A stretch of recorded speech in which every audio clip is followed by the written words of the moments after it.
You are listening to the Religica Theolab podcast in the Center for Ecumenical and Interreligious Engagement at Seattle University. This is Michael Retrice, Director at the Center for Ecumenical and Interreligious Engagement at Seattle University, and you're listening to the Center's Religica Theolab. Today I'm speaking with Reverend Jerry Zehr. Jerry has over 3 decades of experience as a pastor and as a peacemaker. And his latest book, titled The PeaceMaker's Path, brings together wisdom from the world's many religious traditions. It's a multi-faith effort, inclusive of those from the Baha'i, Buddhist, Christian faiths, and also from practicing Sikhs, Taoists, and Zoroastrians.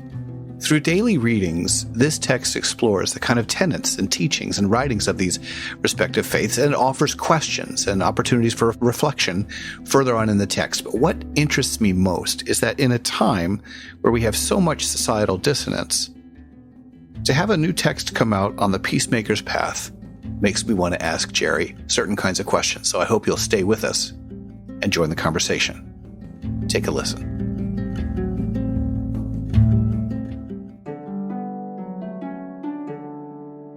Thanks, Jerry, so much for joining in this conversation today. Oh, thank you for inviting me, and I look forward to the conversation and with your listeners today. Well, that's good. And I think directly to that point, we do have a strong listening audience, and they ask themselves questions about often when we highlight text, what's the importance of this text today? And there are a couple of things that come to mind. I'd like to ask you that question. A couple of things come to mind. First, I remember in 2008, the text, The Big Sort, had been written. It was a story of how the United States had become kind of country of swelling cultural division and economic separation and some political balkanization. And we can certainly see that today in society. And Bill Bishop wrote the text and makes a case for America's own self-inflicted wounds. You're a peacemaker. Over 3 decades of being a clergy person in the United Church of Christ. And we are facing dangerous divisions. That book was written in 2007. Your book was just published, and the title for the listener is The Peacemaker's Path, MultiFaith Reflections to Deepen Your Spirituality. Given what I've said so far, why this book, Jerry? What's its relevance for us today? What do you hope for? Well, that's a great question. And I think we find that whether it's 2007 or 1968 or 1980, the issues that divide people. And a lot of times it's over power, competition. A lot of times we use different things to separate us. And there's many of us who yearn to bring that sense of unity and oneness to our world. And so this is an ongoing work.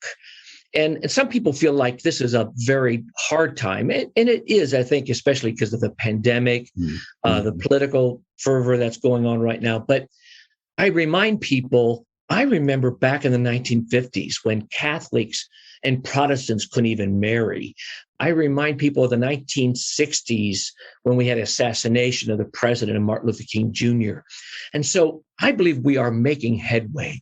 I believe we're moving in the right direction. And so all those people who've worked before me to try to bring peace, I think we're doing it, but we need to continue. But I have a spirit of hope in the midst of the challenges in front of us. And I know that sounds a little weird, probably to a lot of people.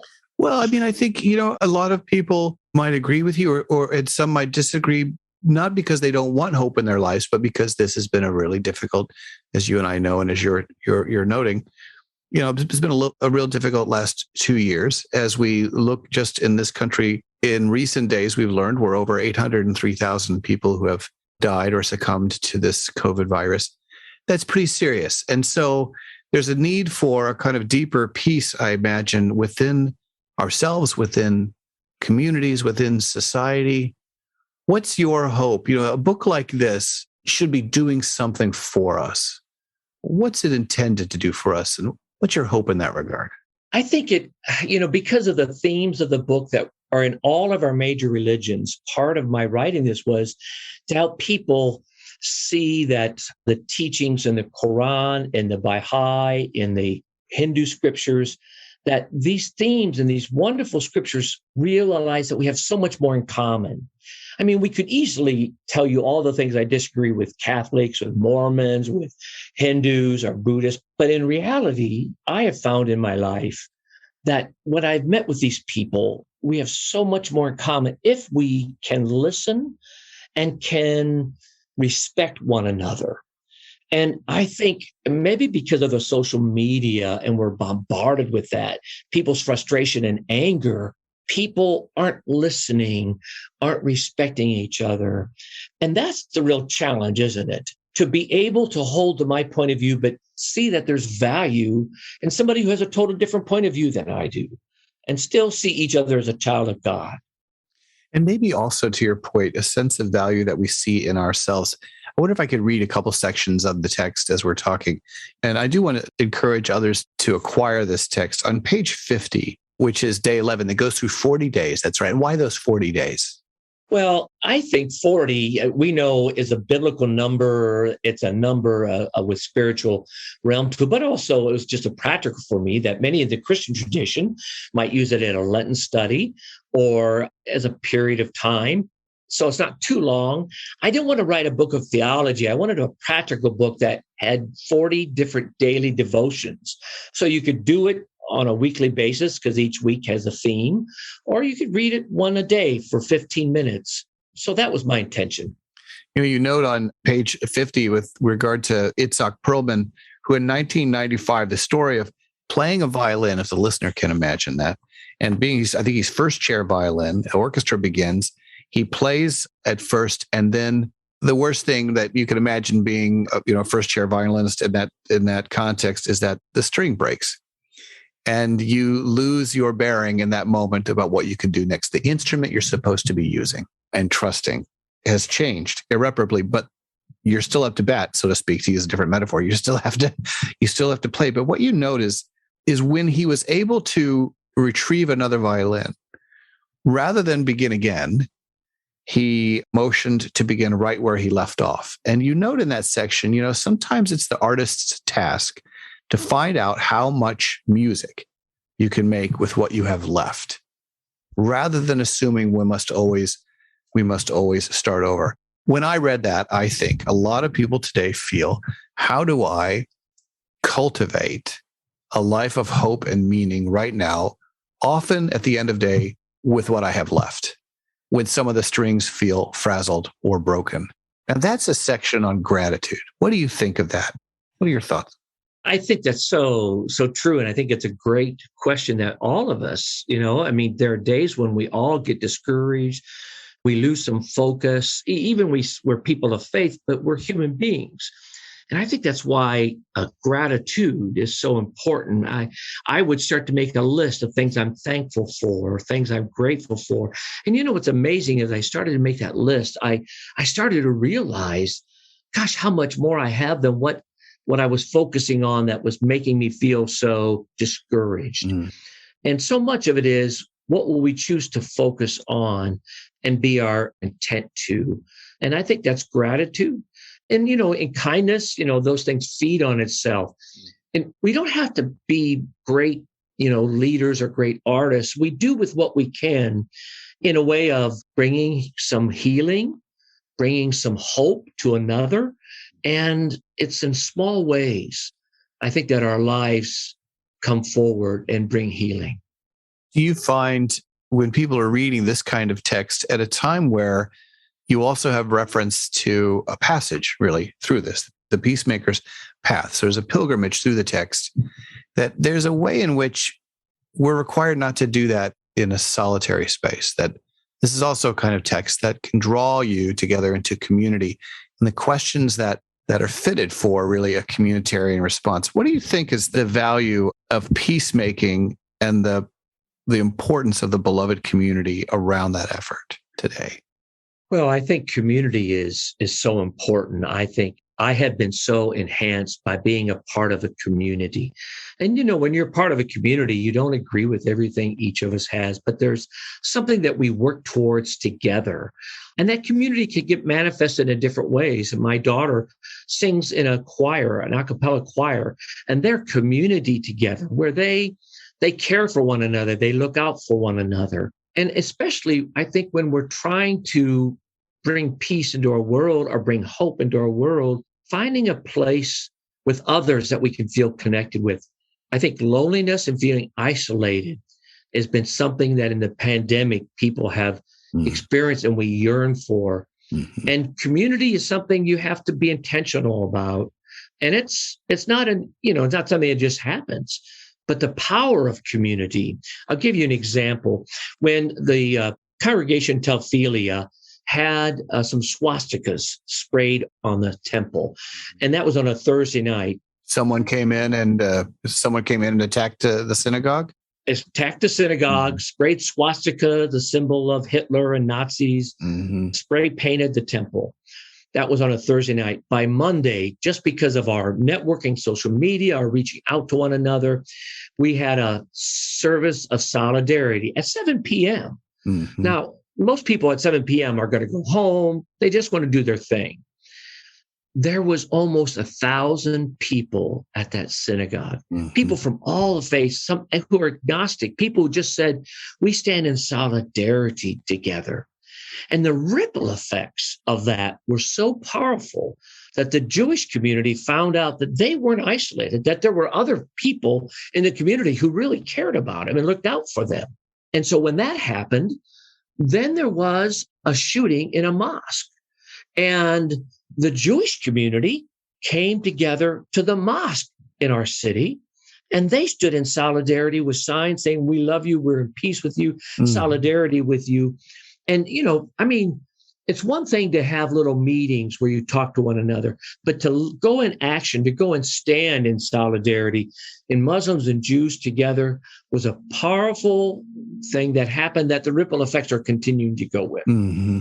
And those ripple effects, it seems, have something to do almost with a kind of shared community or courageousness. Like it's something in the spiritual mitochondria. Like if we really are imagining that multi-faith practices see all of our humanity as a kind of shared body, then it's of benefit in the circulatory system of that body to be really caring for one another, because it's not a hypothetical thing that we are in any way less or weakened by not being in communion with each other or in connection with one another. It really is true.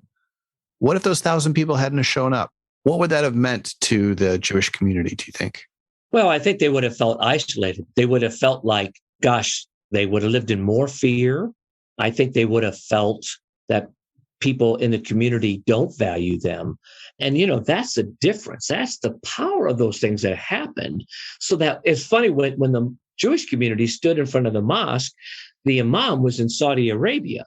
And so they FaceTimed him. He was in Saudi Arabia with some other imams. And he said to the imams in Saudi Arabia, you won't believe it, but there's Jews outside of my mosque standing in solidarity saying, we love you. And the other imams in Saudi Arabia couldn't even imagine that. Yeah. And they said, no way. And he showed them on FaceTime and he showed them this. And he said, yes, this is true. Different cultural context, right? In those ways. Yeah. Mm-hmm. And I just don't think we're aware of the positive reinforcements because those things don't carry with the media. Right. Those things aren't glossy, but that still says we need to, fight the good fight, keep the faith.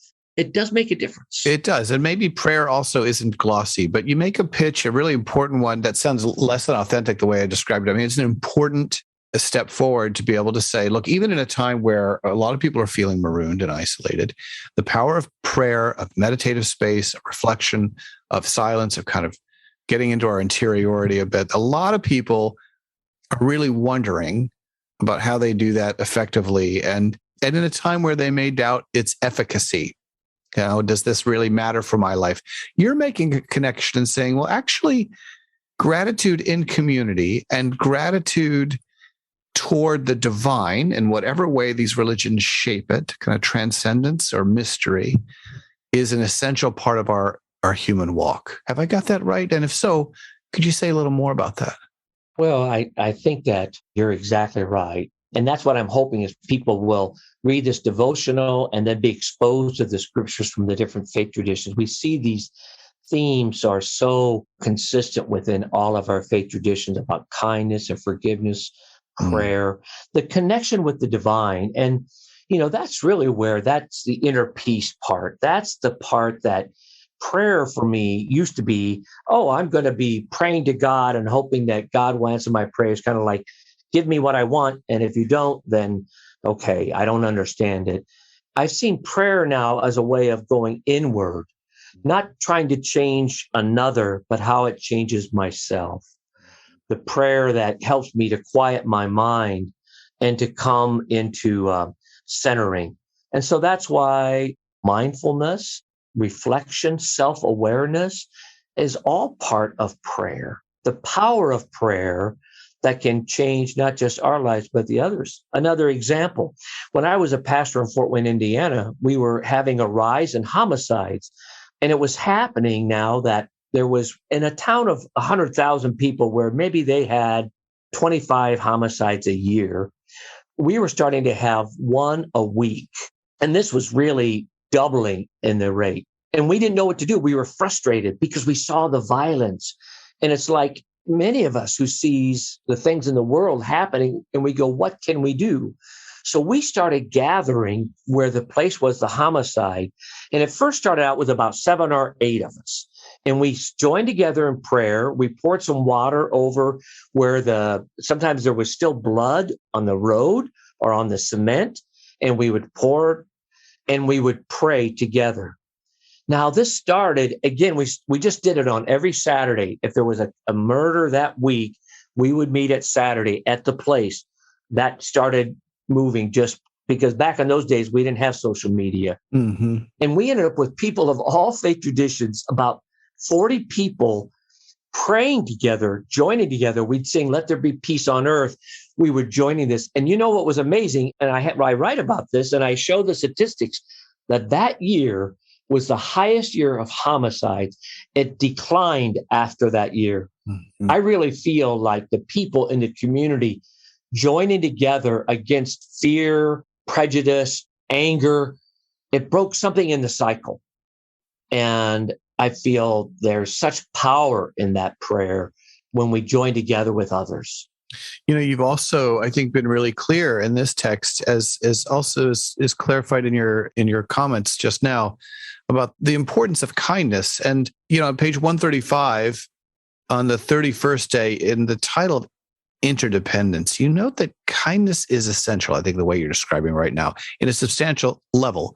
When we experience kindness with one another, our brain actually has a chemical response, and you name that. The more kindness we experience in our world, the more trusting, generous, and friendly we become, the healthier we become. This sense of kindness as a kind of high oxygen or even octane, or something maybe akin to mineral or iron, that there's a deficiency without enough kindness in society.